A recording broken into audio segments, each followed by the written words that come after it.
Welcome back to another edition of the Arizona Diamondbacks here on OOTP 23. Where we left off last time was at the end of the regular season after going over how our team did and some around the league stuff. We did not do the playoffs yet. Not that we have anything to do, we're just going to be simming through, but here is what it looks like to start. The Royals, Yankees, or I should just pull up the standings here. The expanded standings. So the Rays win the division, Yankees get the wild card spot, Red Sox miss out. White Sox and Royals are playoff teams. Twins had a solid season too. Astros win the AL West. Shocker there. Angels do not. Once again, shocker. The Athletics. Wow. Okay. The A's won 83 games somehow. That is insane. Let's take a look at. Apparently, they picked up Wilmer Flores at one point. He had a pretty okay season for them. They got him in a trade at like the very start, it looks like. Is it not highlight? Oh, here we go. Mason Miller and CJ Rodriguez go to San Francisco. Oakland gets Wilmer Flores. Interesting. So he was probably a big part of their team. Basically a league average hitter, 22 home runs, though, 31 doubles. Tony Kemp didn't really do anything for them. Looks like they got some offense out of Nick Allen, a 23-year-old, pretty solid defensive middle infielder. Not really a bat, but he did hit pretty well for them this season, above average. Ramon Laureano, definitely a very solid player, 121 WRC plus, and just a very solid defensive player. They got Patrick Wisdom too. They got him at the trade deadline. July 31st, they got him from the Cubs. He was lighting it up with the Cubs, 21 home runs, a 141 WRC plus, but not so hot with Oakland at the trade deadline. And who else? Murphy. Can I click on him, please? There we go. Murphy actually was above league average bat, so solid for Sean Murphy. Nothing else really happened in their lineup. Christian Pache did not hit because he's Christian Pache, but he is a very good defender. As you can see, 14.9 ZR. And on the pitching side of things, they did actually get some solid pitching performances. AJ Puck was a starter. Looks like he split between the rotation and the bullpen and was solid both ways. Adam Oller, who I would be lying if I said I knew who this was, but they picked him up in a trade apparently. And apparently he was pretty good. 2 WAR for them, solid ERA plus. 3 WAR, 3.6 WAR, and then they get, that was our WAR, yeah, okay, so regular WAR 2.2, 3.7 from Dalton Jeffries, also vaguely familiar with Dalton Jeffries, but it looks like both of these guys are high control pitch, oh no, he just had a good fastball, but high control pitcher Dalton Jeffries, one of the better pitchers in baseball this season, at least for the A's. But anyways, back to the expanded standings here, the NL East. You get the Mets winning that division, the Braves in the wild card, shocker there. Marlins right behind them. That's probably pretty realistic. I mean, the Marlins I think they're doing a little bit worse than that. They had a plus 62 run differential. That's pretty solid. But the Phillies, I mean, just god awful. I would have to assume it's probably because they don't have a center fielder in this game. Odubel Herrera is definitely not a center fielder. And this is definitely a game where you don't want to be jipping the AI out of defense. This is not MLB The Show. You cannot just put a team together of all bats. This game will punish you if you do not have a good defense. And having a bad center fielder definitely can lead to having a bad defense. But then in the Central, Cardinals winning with 88 wins. Another shocker there with the Reds. 80 wins on the season for them. Negative run differential. But, I mean, who thought the Reds would win 80 games? And then the Brewers only winning 78. But then, of course, we already know how the West was this season. Dodgers, Giants, Padres all make the playoffs. And then we, even with a plus 55 run differential, do not make the playoffs, miss out by just a few games. I believe it was, 4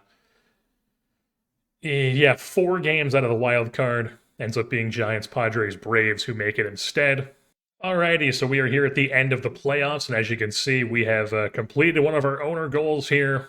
I guess we had what do you wanted for the record here? We were a competitive team. Yeah, solid season score for us. But here we are on the playoff train. As you can see, the Chicago White Sox won the World Series in 6 games over the St. Louis Cardinals. They make it to the World Series with their Cardinals devil magic because, of course, they do. They wanted to win like 80 something games. Yeah, 88 games plus 29 run differential. By far the worst. Not by far, but definitely one of the worst division winners in the league this season. They come in and they make it to the World Series, but they lose to the White Sox. Rays made it to the LCS, Giants to the LCS. And wow, the Royals took out the Yankees in the wild card game. Pretty shocking stuff there. But we are here in the offseason now, so we obviously have some things to do here. Just taking a look at the review of our season goals. He wanted us to play close to 500. Oh, these are the goals for next season. He didn't. I guess he wanted us to make the playoffs, but we should still be happy about 83 wins. We exceeded what we expect from the team. Okay, so did the team record. We did not upgrade at third base because apparently Josh Rojas, having a good season, was not upgrading at third base. Long term, yeah, he gave us a goal making the playoffs. We did not, but not that any of this matters. I mean, I'm pretty sure this does affect like the budget he will give you based on season to season. But I mean, I have it turned off to where we can be fired. We can't be fired, so it's not like if we fail one of these, he's gonna fire us because we like don't sign Nick Ahmed to an extension, because probably won't be doing that. Probably won't be giving a all defense shortstop on the wrong side of 30 a multi-year deal like he would probably want us to. But I mean, improved starting pitcher ERA, that is 100% something that we do want to do. I mean, that's something that I'm trying to do even without the owner asking me to do it. Acquire a Cy Young Award winner. I mean, sure, whatever you want, owner. And then keep building our team up to reach the playoffs in the next 6 seasons. I feel like we can reach the playoffs once within the next 6 seasons. And then, like I said, we are trying to get some of these dead weight contracts off our books here. I mean, 2022 is what we just played, so Nick Ahmed's going to be an expiring contract. Probably going to let him walk after 2023. Melanson's, getting paid a lot to be a wrong side of 35, 37, almost. He'll be 38 next season, and we have him signed through his essentially age 38 season, and then a team option for his age 39 season. Pretty insane stuff, because of course the Diamondbacks will be giving out a contract. Or did they? No, they did sign him to that contract, because of course they did. We have Merrill Kelly, who's not very good. Did not put up good numbers, just not very good. Once again, wrong side of 30, and he signed through 20. I hit the wrong button. He signed through 2025. So we have him last year, and now he gets a pay bump for the next 2 seasons. And then there's a team option with a $0 buyout for 2025. We would ideally like to try to get that off the books, ideally even this offseason. Ian Kennedy is a player who got hurt very early on in the season, but was good in his 13 innings that he did pitch. It says he's a free agent after next season, but he actually has a team option with a $0 buyout. So he's probably a guy we are going to be getting off our books here this season. Well, as far as guys who are key members of our major league roster here who are approaching either the end of their contracts or coming towards the end of arbitration here, we have somebody like Carson Kelly, who, I mean, by the time this arbitration is over, he's going to be in his 30s. He's fine, but is he really a guy that you want to extend? Only 60 catcher ability. He is a leader, so that's good. But I mean, like, it's not like his bat is good enough to override the fact that he's not a good defensive catcher. I believe that catcher ability did get nerfed a little bit this season, if I'm not mistaken. It's not like as important as it used to be, but still something I would probably prefer to have as a defensive catcher. And Carson Kelly, probably a guy we either maybe trade after 1 season and try to get out of this $10 million arbitration we get next season, or in 2024 rather. But Carson Kelly, definitely not a guy we're going to be trying to extend. Luke Weaver and Caleb Smith both have 1 more year on their arbitration as well. Caleb Smith is a guy who we are going to be bringing back for at least 1 more season. If he puts up numbers like that again, I mean, maybe we bring him back for another season or 2 after that. But, touch and go with a guy like him. Luke Weaver, definitely probably not a guy we're going to be looking to bring back here.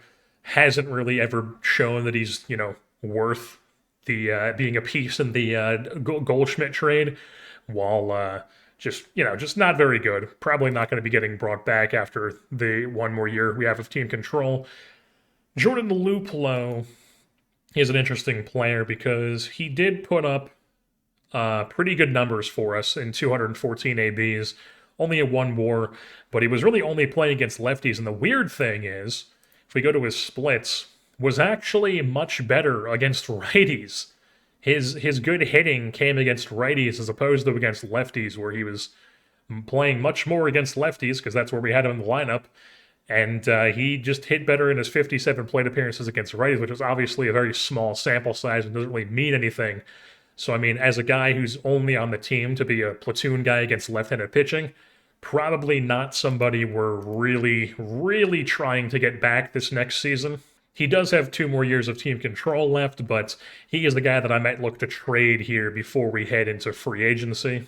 And then a couple other things. Looks like our pitching coach Brent Strom has retired, as well as our first base coach Dave McKay. So we will have to replace those spots on our major league staff. If we take a look at the end of season top prospect list, Tamar Johnson, number 5 best prospect in baseball. We take a look at the best batters here. Still Lawler, Carroll, and Tamar Johnson here in the batters.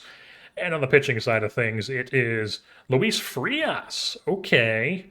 Joins Walston, Jarvis as our pitchers in the list. I believe Ryan Nelson, since he was on the team all season long, and probably is no longer on this list. But Frias, 24-year-old, came up at the end of the year, was very solid in his bullpen opener role that he had down the stretch in September. Had a good year in AAA. Definitely a guy that we could look to get into the rotation or either maybe even keep in the bullpen here for another season. Well, this list is a bit concerning because I would assume that, first of all, if we take a look at Blake Walston here in AA, he was okay. Definitely not great in AA. But was good in A-ball, wasn't that great in AA. But then if we take a look at Bryce Jarvis, he was in AAA. He also wasn't really that great in AAA this season, but still a prospect that is on the top 100 list, even though my scat's not very high on him. OSA is a bit higher on him. But this means that this man right here, Brandon, still didn't look up his name because I forgot. But Brandon just awful season in AAA for us. It wasn't even good in 2021 in AA either. But, looking like a guy who maybe he's more of a reliever. I mean, he could be a starter. Definitely, he has the 3 good pitches. I mean, maybe he comes up to the big leagues next season. He is unhappy with his role on team. He's also angry with his performance, as he should be. But, probably a guy we're going to be looking to maybe get in our bullpen here next season and see if he can ease his way into being a better player, and hoping he's just one of these guys who underperforms in the minor leagues, because he does have good ratings. My scout doesn't have the greatest major league scouting and minor league scouting accuracy ratings. I believe he's like fair for both of them. Numbers would tell me that he's not going to be a great pitcher, but who knows? Maybe something will happen when he comes into the big leagues. And then just while we're here, we are indeed going to void the last year of Ian Kennedy's contract. Like I said, was good in a very, very limited 13 innings this season, but missed basically the whole year with what exactly did he have? Shoulder inflammation in the beginning of May, and then missed basically the whole season. I mean, he's going to be 38 here in a few days. He'll be 38 the whole season. He'll be 39 next year. I mean, he is definitely not a guy we're trying to add to this team for next season. All right, so here on the salary arbitration screen, we have gone ahead and already offered Zach Gallen, Caleb Smith, and Luke Weaver basically the exact amount that they wanted for team, or the exact amount they would be getting for team offers, but 0.1 below. So Zach Gallen has a 2.3 offer. Caleb Smith has a 2.2 offer, and Luke Weaver has a 3.3 offer because we are really, really pinching pennies here. While Carson Kelly is a guy that when you go and offer him, the team offer is $6.5 million. Go to offer him a contract extension. He's like, hey, I want to re-sign for 7 years. And I'm like, hey, I don't want to do that at all. So instead, we're just going to give him 1.5, drop that down by 0.1. And boom, that's what we're going to give Carson Kelly this season. Josh Rojas, same deal, except for him, the team offer is 3.4. Now, we would be getting a discount for like the first season, but I mean, he's 28 years old. We're not really trying to sign him through his age 34 season. I mean, it's not the biggest term, obviously, but also, I mean, like, he's fine as a player, but do we really want to sign him long term to like what was it, like a 6-year deal that he was offering or that he wanted?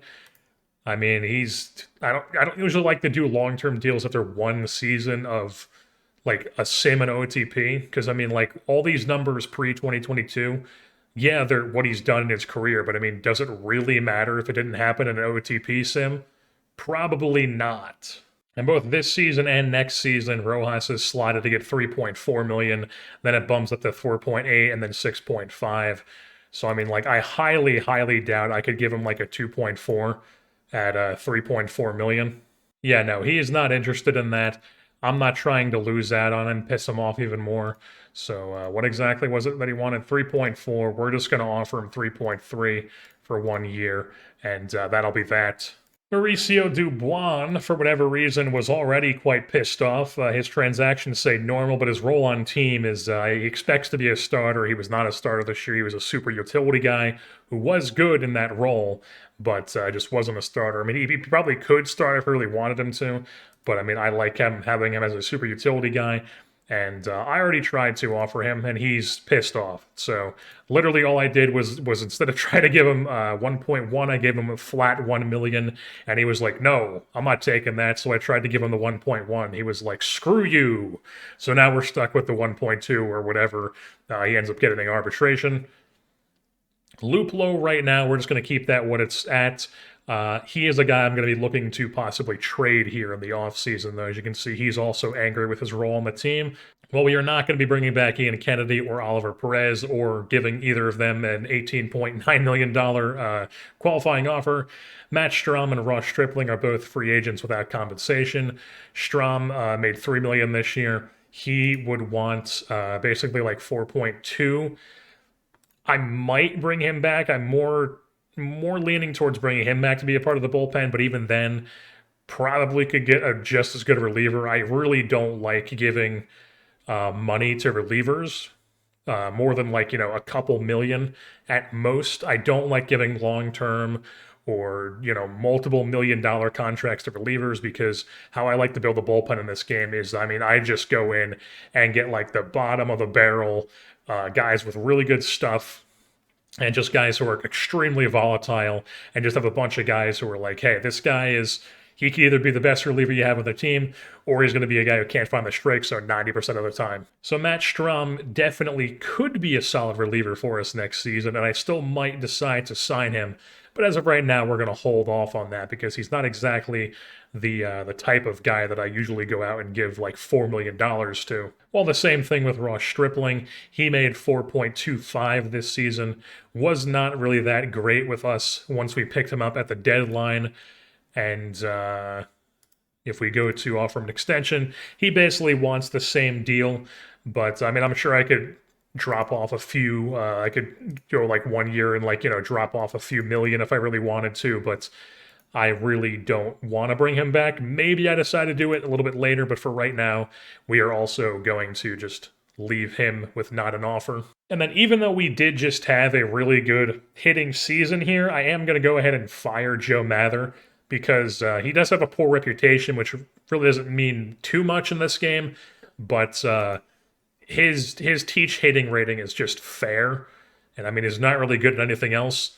So we're just going to, fire Joe Mather. He can go be somebody else's hitting coach, and we'll find ourselves a different hitting coach.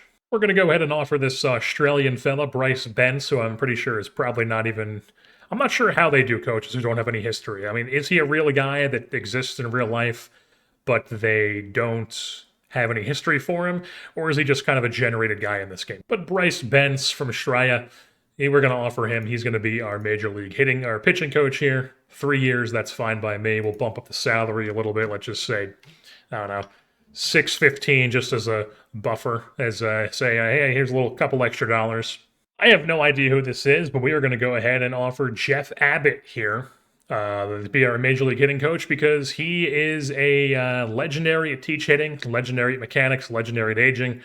Development is only decent, but that's fine. He's at the major league. These guys aren't developing too much when they're in the major leagues. Development's more focused on the minor leagues. At least that's usually what I look at for minor league coaches.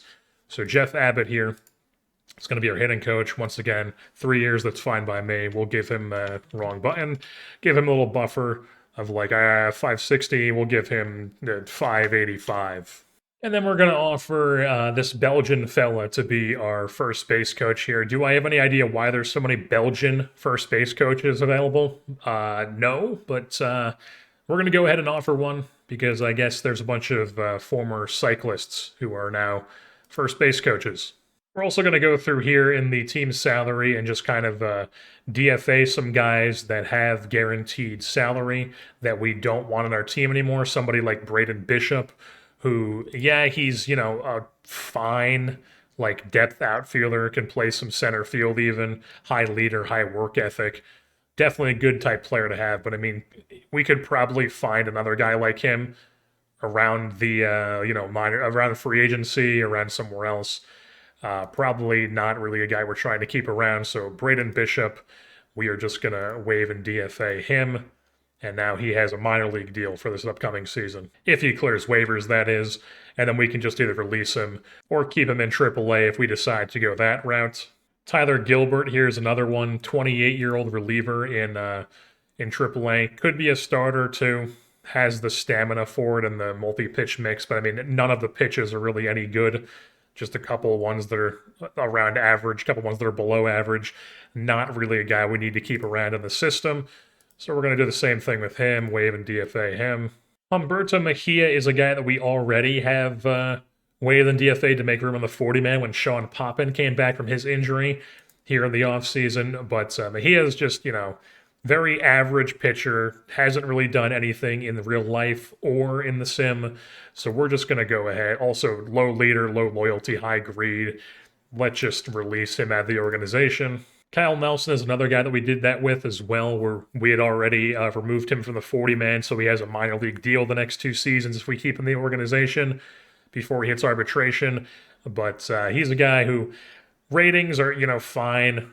Pretty decent left-handed pitcher to keep around, so maybe we keep around, maybe we don't, but he's at least going to be sticking around here through the arbitration period. Riley Smith, another reliever. This is once again, reliever, could start if we really wanted him to, but I mean, my scat doesn't really think highly of him at all.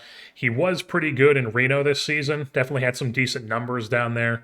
But, I mean, he did put up numbers, but, I mean, not really enough for me to want to keep him around. We could easily get a guy who's just as good in AAA as he is.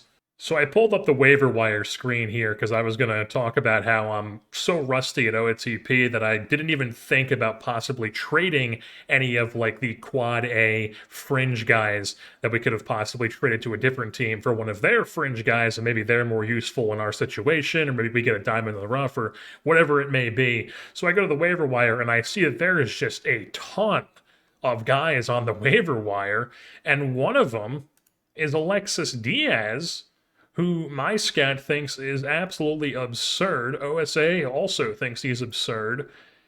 My scat thinks he's a future closer. I mean, I know he's good in real life with the Reds. Was not good in real life with the Reds in this universe, but he was good with the Dodgers, and for whatever reason, they waived him. So we're going to go ahead and slap a claim on Alexis Diaz here. There's also Michael Stefanich, who I'm assuming that's how you pronounce it, Stefanich, probably Stefanich. Definitely not a shortstop, even though they have him listed as that. Probably more of a second baseman, but even then, probably more of a first baseman. Maybe a left fielder. More of just a bat first guy, obviously. But I mean, 70 grade contact, 65 grade avoid K, average discipline, below average, like slightly below average home run power. Definitely seems like a decently solid player here. He would have 2 option years left, so we're gonna slap a claim on him as well, as I'm trying to scroll back down to it. Stefanich is going to get a claim slapped on him. And then there's another guy that I saw stood out to me. Yes, Leody Taveras. My scout thinks he's got like decent gap power, eye discipline, and power. Doesn't have the greatest contact, but he can play all three outfield positions very well. Good base runner, only 24 years old, switch hitter. At the very worst, he's a depth outfielder for us. OSA thinks he's even better than my scout does, so who knows? Maybe my scout's got him mislabeled here, but wasn't the greatest bat this season in the minors. Looks like he was in Double A and Triple A. Very weird for him, but wasn't the greatest bat. But we're gonna slap a claim on him here, and I mean, if we end up having to waive him again, then so be it. But at least we're gonna slap a claim on him and see if we can get him. Alrighty, all three of our waiver claims went through. We pick up Michael Stefanich, who is the high contact, high avoid K guy from the Angels. We also pick up Leody Taveras, who is the decent like outfield depth option, switch hitter guy that we decided to slap a claim on, as well as Alexis Diaz, who could immediately step in and be just a lights out reliever for us if he pitches up to his what my scout thinks he can be. Alrighty, I think we have a trade worked out here. Interdivision with the San Diego Padres, as you can see. It's not going to be like an immediate clear-up move because we are going to be taking on Yu Darvish's contract, but Yu Darvish only has one more season left on his deal, and it's for less than Bumgarner would want. I've been sitting here for literally like a half an hour, 45 minutes trying to figure out a trade to get Bumgarner off our books, and there's just no possible way we're going to be able to get him off our books entirely. We only retain 15% of it, though, which is 3.5, 3.5, and 2.1.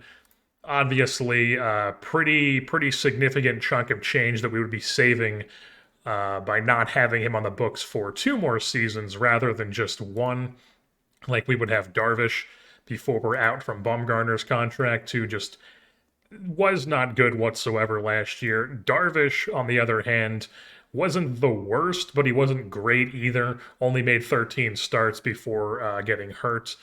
But I mean, I'm willing to do this, and not only do we do that, we get that, we also get Esteury.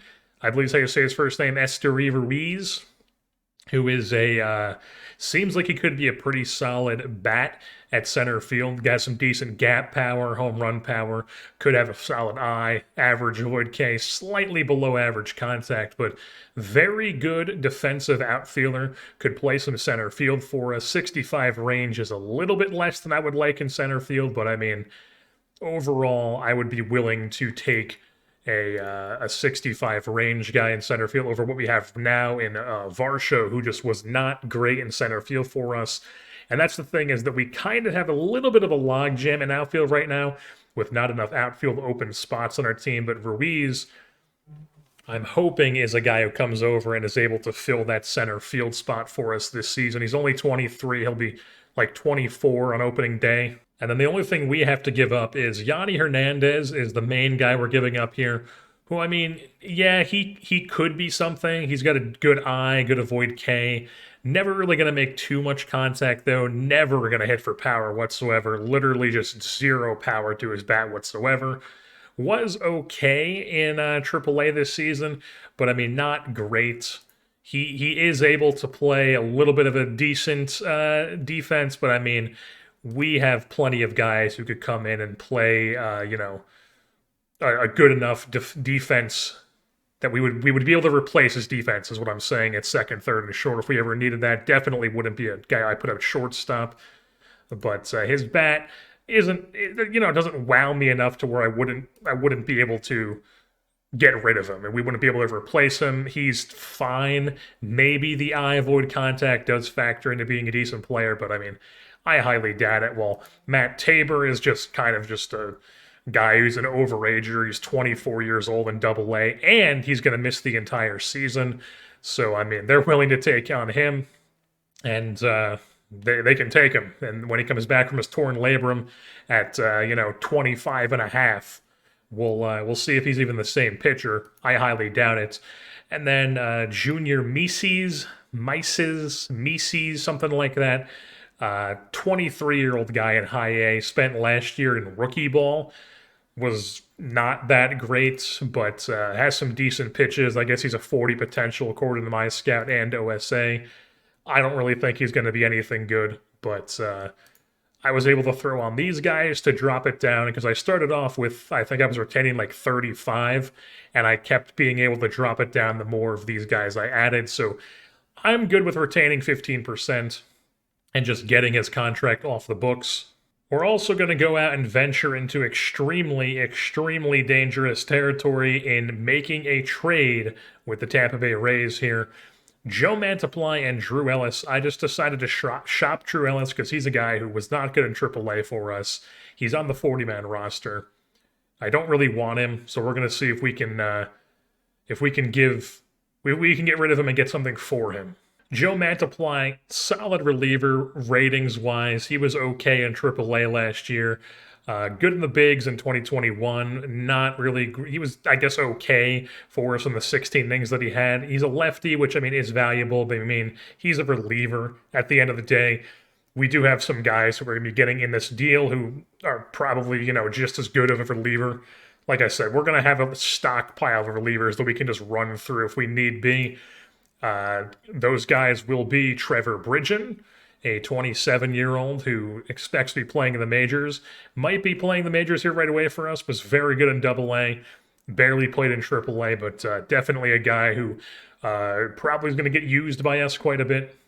And then also Calvin Faucher, right-hander, ground ball pitcher. Solid stuff, solid movement, good sinker, cutter, curveball, very good cutter.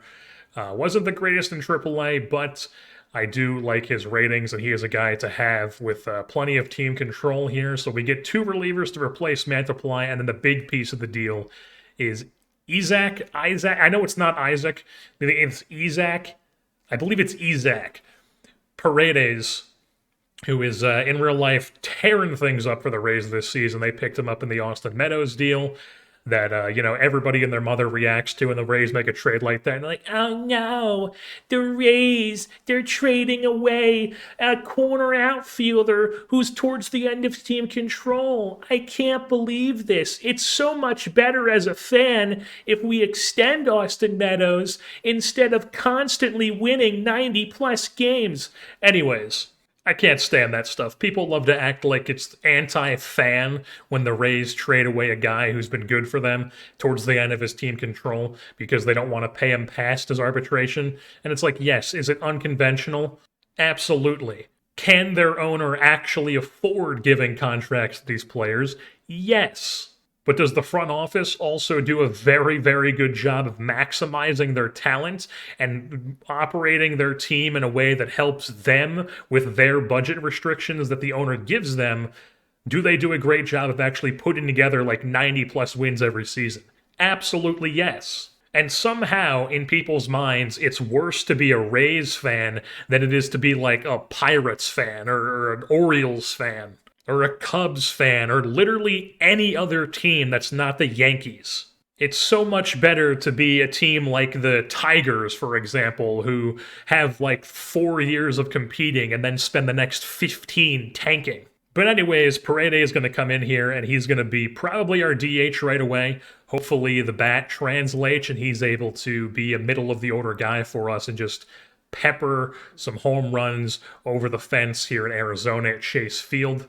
Not a huge fan of low intelligence, but I mean, I feel like he's good enough to where it kind of overrides that, but also still a little bit concerning, but still, it's not like we're giving up a ton for him here. And just over a year of Major League service, there's still plenty of team control on Paredes.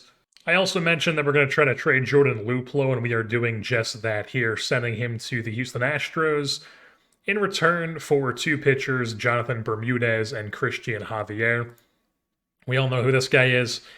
Absolutely filthy stuff. 70 grade fastball, 75 slider, 65 curveball, 55 out of 60 changeup. 4 very good pitches. Great stuff. Movement's not that great, but the control is, fine enough. But didn't really have too great of a year, but I believe if we went through his splits here, yes, it was 8 starts that he had where he was really bad, but he was really good in the bullpen, striking at 13 guys per 9. Very solid guy to have in the pen. Maybe he's a follower, maybe he's an opener, maybe he's just a true reliever, but definitely a useful pitcher to have nonetheless. While Jonathan Bermudez is a 27-year-old lefty currently with the Sugarland Space Cowboys, which is a wild name for a minor league team. Also just realizing that the logo in this game is still the Sugarland Skeeters, and it's not the Space Cowboys like it is in real life. But Bermudez here had a pretty solid year in AAA. I believe Southeastern University is in Louisiana, if I'm not mistaken. I believe that's where it is. But anyways, solid AAA season for him. Not the best, not the worst, but I think it could be a useful player to have. Definitely has some good ratings here. Pretty above average stuff. 4 solid pitches. Average control, just slightly below average movement. Is he a reliever? Is he a starter? Either or could be a possible solid arm for us to have in the organization. Lots of team control too. His only has 7 days of Major League service. And then, of course, Jordan Luplow is just the guy who had 1 WAR last year, only really playing against lefties. But I believe I showed when I was talking about him earlier that, where am I going? It's way up here. If we take a look at his batting splits, he was actually not better with lefties as he was righties. He had, obviously, 57 plate appearances, not the biggest sample size, so, I mean, that doesn't really mean much. But, I mean, it wasn't like he was tearing up lefties as a guy who only plays against lefties. So, kind of a useless player in my mind. We're just going to get rid of him. Alrighty, we're here at the off-season or the end-of-season awards section of the off-season, and Dalton Varsho looks like he gets the Silver Slugger in center field, even though he wasn't good in center field. We take a look here. Indeed, center fielder in the Silver Slugger for center field is what I'm trying to say because I can't talk. But yeah, just very solid year for him. Ideally this season, he's either left field or right field, probably right field. I have him as right field right now. But if we take a look at his fielding stats, I mean, definitely not the type of defensive numbers we want from our center fielder. 17 outfield assists was pretty solid, so that could translate to right field. Obviously, we did not have a player win the MVP or Cy Young, but just to show it, the MVP in the National League was Bryce Harper this season. The MVP in the American League was Vladimir Guerrero Jr., Joey Gallo second. Pretty crazy stuff there. And then the National League Cy Young, Max Scherzer, while the American League Cy Young was Garrett Cole. And Chris Bubic gets second place. That is absurd. Wow. That is crazy. We are here on December 1st, and it is time to dive into free agency here. But before we do that, just a quick little update. Mauricio Dubois does end up getting $1.2 million in arbitration this season. The arbitrator ruled in favor of the team. Dubois requested 1.75, but he ends up just getting 1.2. Alrighty, so before we take a look at what's available in free agency, just a little rough draft of what the team would look like right now. This is before I've gone down in a AAA and thought about possibly calling up somebody like Corbin Martin, who probably will be on the 40-man roster here eventually. Brandon, still haven't looked up his name. Probably not going to start the year in the major leagues. But if he does perform well in AAA this year, could end up being up there at some point. And then you got other relievers down here like Ogle, who we traded for last year as a possible lefty. Somebody like Tommy Henry, who's got decent ratings as a lefty. Fauché, who we just traded for, is down here as well. Kyle Dowie, who we also traded for last year. He's on this list. You got somebody like Bryce Jarvis, who's in AAA, who could be a possible option. Probably more likely to start in AAA, though. So basically the rough draft is Gallon's number 1, Darvish number 2, then it's Caleb Smith, Luke Weaver, and Luis Frias, who was good for us as an opener last season. He was good in AAA as a starter, possibly comes up here and is a solid starter for us. 5th starter. That's all we really need him to be. Ideally, we would like to add at least like an arm or two in the free agents here, and we are still trying to unload Merrill Kelly's contract, but it's proving tough.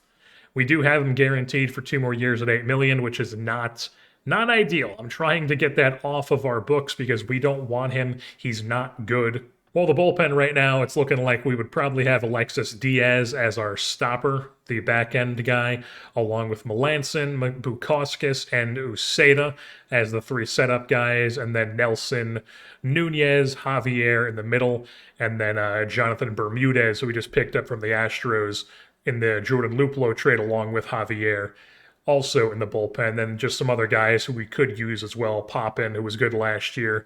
Lorenzo, who was fine in low leverage. Bridgen, who we just picked up from the Rays.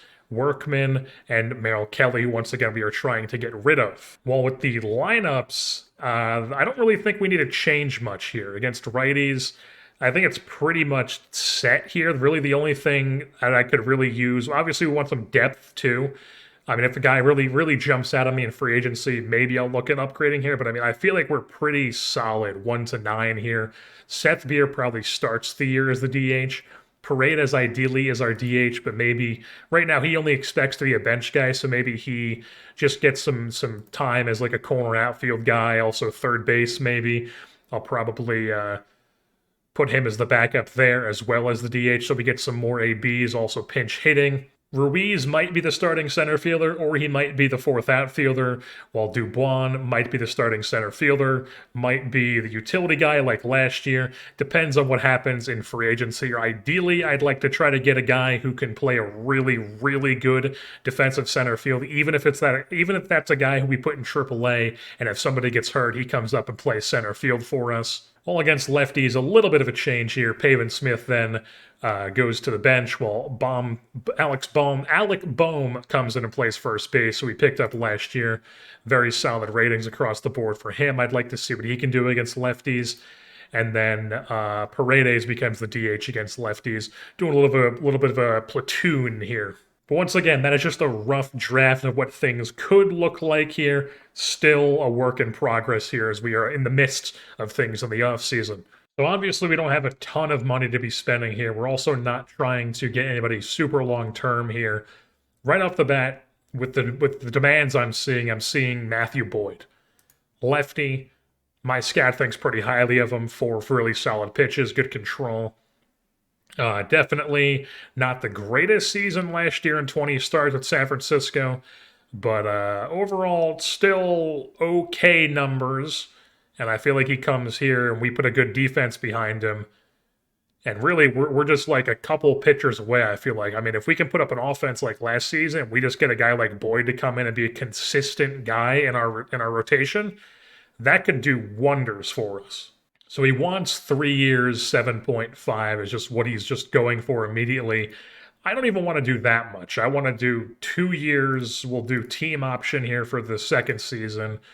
He wants a little bit of a buyout. That's fine by me. Yeah, we'll just give him straight up that. I probably could have lowered it a little bit, but we're just going to give him 7.5, 2 years, second year being the team option. See if we can get him for that. Also, just a couple other guys who might be budget signing. Somebody like Carlos Martinez here. Overall, my scout thinks he's just straight across the board above average. I mean, 60 grade pitches across the board, 55 control, 55 movement, 50 stuff.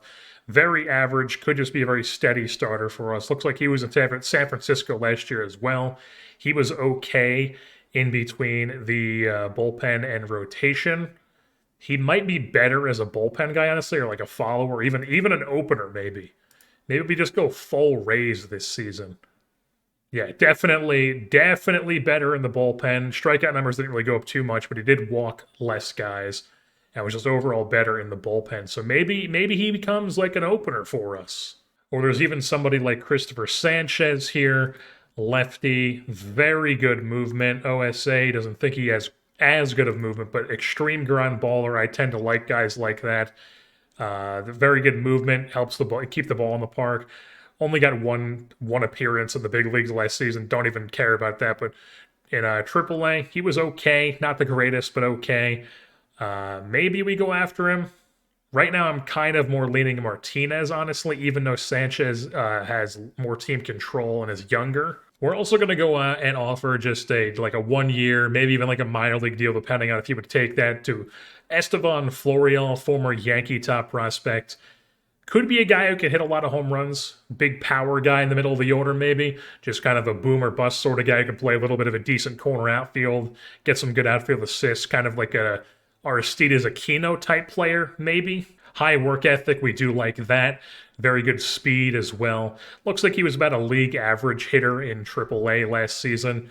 But I mean, definitely the strikeout percentage is very worrying. 35.6 Ks per nine, or striking at 35.6% of the time is not what you want to see whatsoever. But he is a guy that I do think I'm going to give an offer here to, and maybe stick him in AAA. Maybe he has like an incredible start of the year, and we're able to get something decent out of him. Give him one a little bit less than $1 million, but $900,000 for Estevan Florial is what we're offering him. And then we are indeed going to offer a contract to Carlos Martinez here, 1 year, $1.7 million. If it ends up not working out, I'm fine with that term at that little amount of money not working out, but who knows? Maybe he could be a surprise for us. So taking a quick look at what we have right now, if we decide to have Dubois be the everyday center fielder while Ruiz is the third outfielder, Dubois would be a guy who was our main backup infielder last year. We don't really have a guy who can be that. We have Stefanich. Really don't trust him to be the main backup infielder. While down in AAA, if we take a look at that team, not a lot of guys down there. We are going to be going through and signing some guys in free agency, but this is all we have in AAA right now. We're going to be going through and stocking the minors. But I mean, basically, the only guy who could be the backup infielder in AAA is Cam Corsi, who could do that. Definitely an intriguing player. Was not great in AAA when we did call him up, when he was being absurd and just walking 21% of the time while striking out 10% of the time in AA last year. Would I like him to eventually be a solid infielder for us at the major league level, or even just utility guy all around? Absolutely. Next year, right out of the gates? No. There's also like the possibility of somebody like Blaze Alexander, kind of just really a three true outcome guy, going to strike out a lot, not going to make consistent contact, but will put together a few home runs, walk a little bit. But, never going to be a starter in the big leagues, I would say. But he's definitely a guy who could be the main backup infielder, but also missed most of last season. Definitely going to be promoting him to AAA here. So he's going to be in Reno to start next season. But probably, once again, not a guy who we're trying to have start right away, or not even not be in the major leagues right away next year. And we're obviously not trying to offer a ton of money to a backup infielder here. So the guys that are jumping out to me are Max Moroff, something like that. High work ethic guy, can play all over the infield. Probably not the best defender, but can definitely play a bunch of different positions. Also was an indie ball last year and apparently led whatever indie ball league he was in WAR, and had the highest OBP, 31 home runs. Definitely very good in indie ball last year. Or he's a switch hitter too. Or there is also, that I just see he expects to be in the middle. Yeah, he expects to be in the middle of the lineup because he had a good year in indie ball. Or there's somebody like Kevin Newman who could come in and be a high work ethic, high leader, great guy to have in the locker room.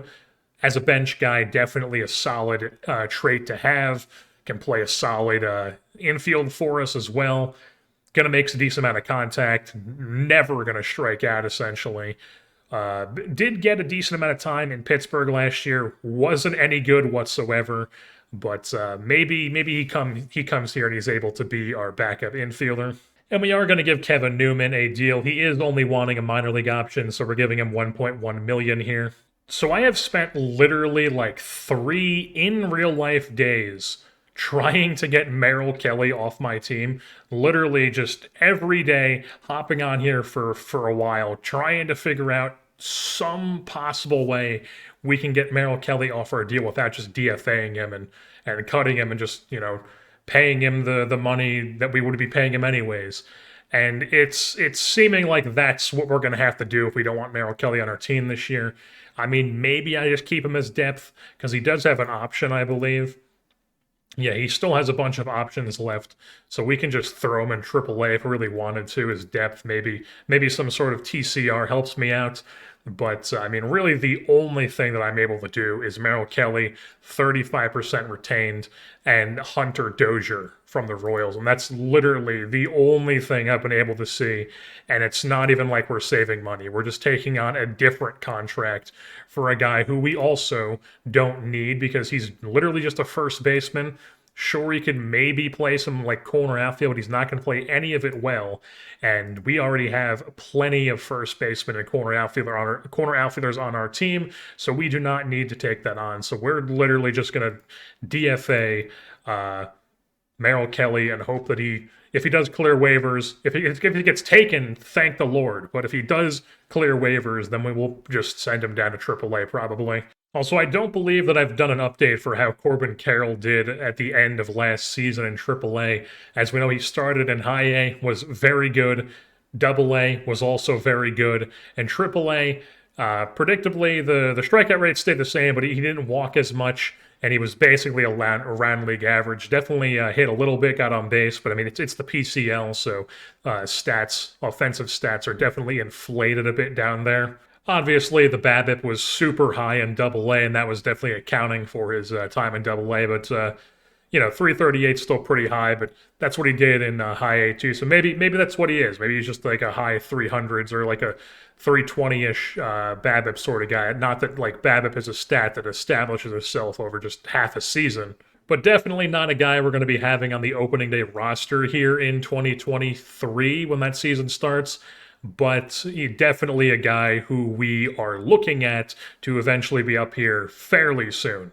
Now, when it comes to other bad contracts we have on our team, it's not the worst, but it's definitely not the most ideal. Mark Melancon for 2 more years, the second one being a team option where he does have a team option with a $0 buyout. So next year, we will 100% not be bringing him back. But even this year, might not be the greatest. He definitely had a solid year in 2022, 92 innings, 2.3 R WAR, 0.3 WAR. I mean, he was, he did the job. He was fine.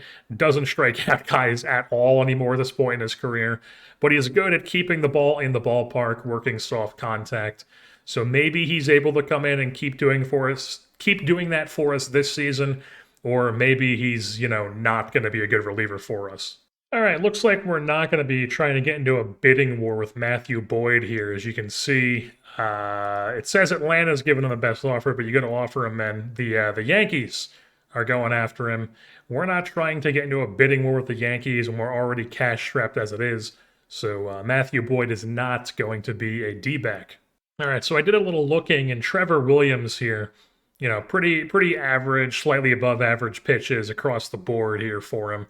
45 grade. Not that I paid too much attention to the overall grade, but he did have a pretty, I don't know why I always scroll down when it shows it right here, but he did have a pretty solid season with the Mets last year. 23 games, 21 starts, 2 relief appearances, 2 ERA, 4 FIP, which is, obviously a big discrepancy there, but, 4 FIP to be like just a steady starter. I mean, that's what we're looking for. We're not trying to go out and get a whole staff of Greg Maddox's here. We're just trying to have a steady rotation to go along with our bats that hopefully continue to be like they were last year. And Trevor Williams definitely seems like he could be a solid guy here for us. So 1 year, maybe dock it down, like 2.8. Would he go for that? Boom, he would go for that. We'll submit 2.8 for Trevor Williams. And then since the money we were going to give Boyd is no longer tied up in him, we are going to go and try to offer Christopher Sanchez here, who was good. Or, he was fine, I guess, in AAA last year. I like his ratings, very high movement. I like that. Extreme ground ball, like that a lot. 3 solid pitches. Could be a sleeper possible guy here for us in the rotation. So we're going to offer him. And he only even wants a minor league deal. So we're going to drop that down to like 900. Okay, you don't want that. Maybe just $1 million flat. Boom, $1 million flat minor league option, or minor league with a major league option. So Sanchez has gotten a better offer from somebody, and I'm just not going to mess around. I mean, he's a guy who we're probably just going to have on the opening day roster right off the bat. So we're going to see if we can drop him down Okay, so he doesn't quite want that, but I'll give him 1 year, 1.1 million major league deal. All right, we're here at the Rule 5 draft on December 23rd. We have the 14th pick, but we are not going to be picking anybody in the Rule 5 draft because we have a full 40-man roster. I don't think there's going to be anybody in here who really wows me as somebody that I need. Maybe not. Maybe not. First of all, you get a catcher here. Probably not really looking for. Don't want a very average receiver at catcher.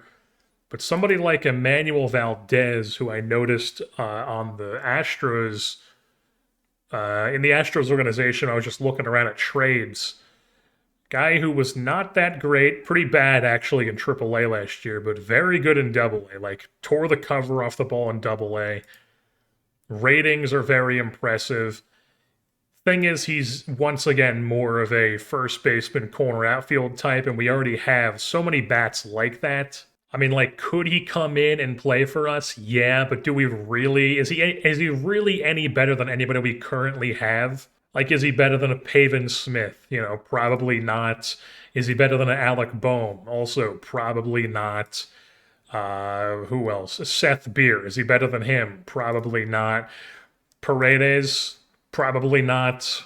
You got Buddy Kennedy.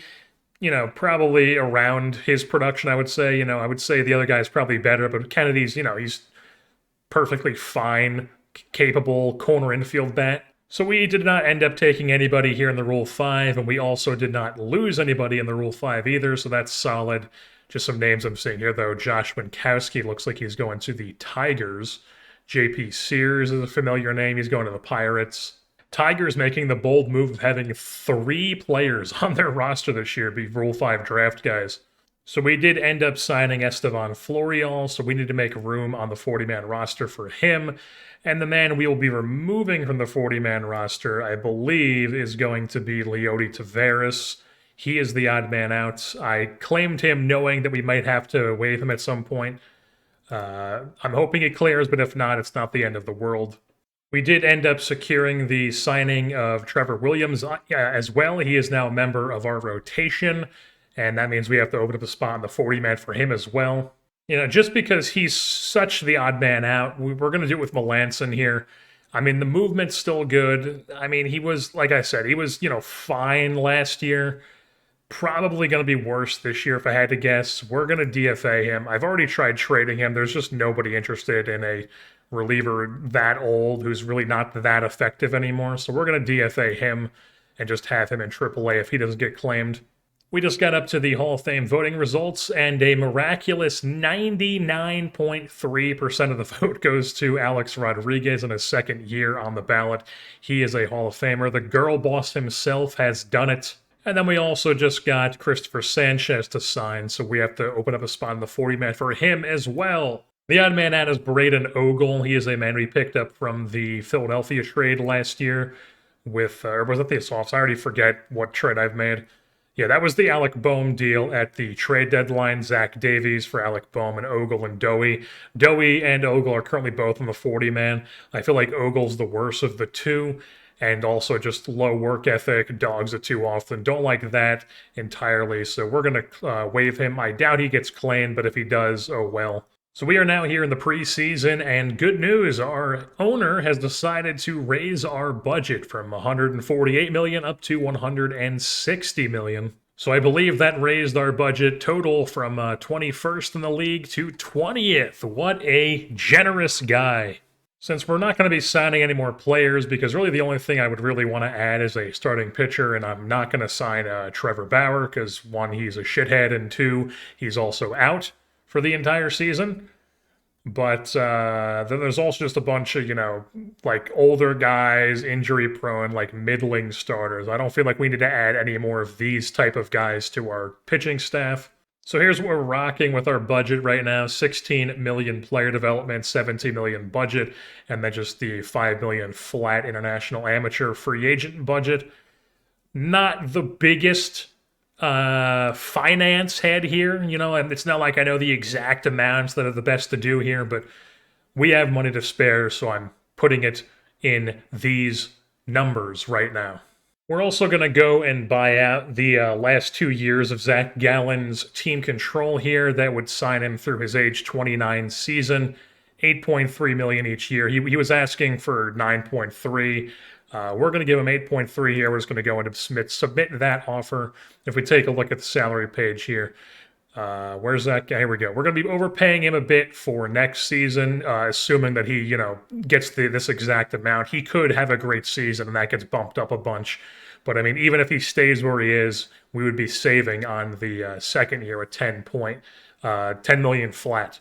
We're also going to go ahead and get a bit aggressive here with Alek Thomas, 22 years old. He'll be 23 on opening day. High work ethic, high intelligence, fan favorite, just all around capable of being a superstar player here. We want to keep this guy in Arizona for a long time coming, and we're going to go ahead and do that. As you can see here in the salary, Alek Thomas, next 2 years he's making the league minimum, then it jumps up for 3 years of arbitration. We are going to go and just try to give him a long-term deal here. And boom, here is what we are going to be offering Alek Thomas. I feel like that's a pretty reasonable deal. If he turns out to be exactly what his ratings say he should be and what he showed in his first MLB season last year, he could be a legitimate superstar for us, and the most we would ever be paying him is $12.6 million in his age 31 season, which does have a team option with just a cheap buyout. So I feel like this could be a pretty solid deal for us as a small market team here, trying to lock in somebody like Alek Thomas. And boom, he does indeed accept our offer here, signs the contract, fan interest increases. Alek Thomas, long-term Arizona Diamondback. And then we also go and get Zach Gallen there. So now he's signed through 2025. Alrighty, it's time for spring training now. We're just going to zoom through this real quick. But if you're interested in seeing who we have in the major leagues here, or the spring training roster rather, this is what it looks like. If you want to pause and see a name here, but it doesn't really matter. It's pretty self-explanatory, just a lot of guys that we have on the fringe of the major leagues here. And bad news here, right at the end of spring training, our guy Yu Darvish, hamstring strain for 2 to 3 months. So just an immediate blow to our rotation here before we even get into the regular season. Alrighty, it is opening day now. Our owner expects us to be around 500. The top 100 prospects list has been published, and Termarr Johnson has fallen out of the top 10. He has indeed. Termarr Johnson is number 12 now. Jordan Lawler's 27, and Corbin Carroll is 44. Currently, he's still on the major league roster because he's on the spring training team because we haven't made our send-downs yet and set our major league team, but he will be starting the year in AAA. Termarr Johnson will be starting the year in high A ball. And Jordan Lawler is also going to be starting in high A ball, but he is a guy who, if he has like a great first month, will be promoted to Double A. Well, then we have two guys here on the pitcher list in Blake Walston and Bryce Jarvis. Both of these guys are currently on the spring training roster. Well, if we pull up the preseason predictions here, they expect us to be a below 500 team, 79 wins. Not the greatest. Hopefully we're not going to have a team like that. Hopefully we are a good team like last year. They expect us to score more runs than the Giants, but they also expect us to give up less, which I guess is fair with our pitching staff, especially now that Darvish is hurt. So here's what we're rocking with here for our 2023 opening day roster. On the pitching side of things, 1 to 5, it's Zach Gallen, Caleb Smith, Luke Weaver, Trevor Williams, and Corbin Martin. Smith and Martin are both going to be followers.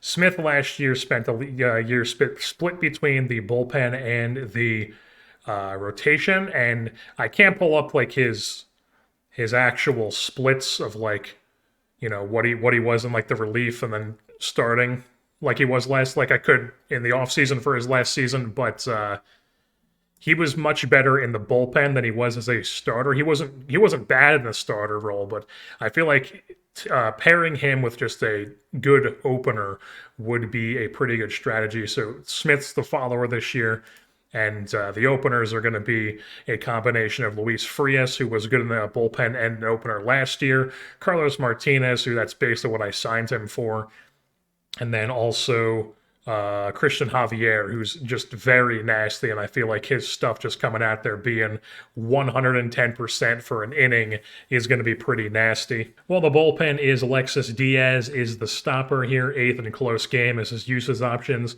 and then it's Uceda, Nelson, and Nunez in the back end, while it's Frias, Sanchez, and Javier in the middle, and Carlos Martinez as the long relief / opener. You may notice that JB Bukowskis is not on the roster. That is because he's in AAA. He was just the odd man outs. I didn't want to send any of the other guys down, so Bukowskis is down there, and just first guy who either performs not great or there's an injury. Bukowskis is probably the first one to go back up to the major leagues. Well, on the offense side of things, against right-handed pitching, it is Carson Kelly catching, Smith first, Marte second, Rojas, Ahmed, Thomas, Dubois, Varsho, and Beer. Despite Dubois starting, I do have him as the backup second and shortstop, so we're able to get that eighth reliever in. And also Ruiz is going to be playing every fifth day at center field. Get him some more time, make sure he actually gets, a decent amount of time at the in the lineup, rather, is what I'm trying to say here. While it also keeps Dubois fresh enough to be able to also be the backup second base and shortstop. Alec Thomas is going to be leading off for us to start, then Varsho, Marte, Beer, Smith, Rojas, Kelly, Dubois, and Ahmed in the 9-hole. While against left-handed pitching, it changes a little bit, but not too much. It is basically the same, except for Alec Bohm is now the first baseman, and Paredes is the DH, while Ruiz, once again, still playing every fifth day, and then Herrera playing every 10th game, rather than, I believe it's every 7th game against righties, just to keep the catchers fresh. While the lineup is just Bohm and Paredes in the middle here at 4-5, and then I believe Kelly is up at 6 and Rojas is 7, whereas it's reversed against righties.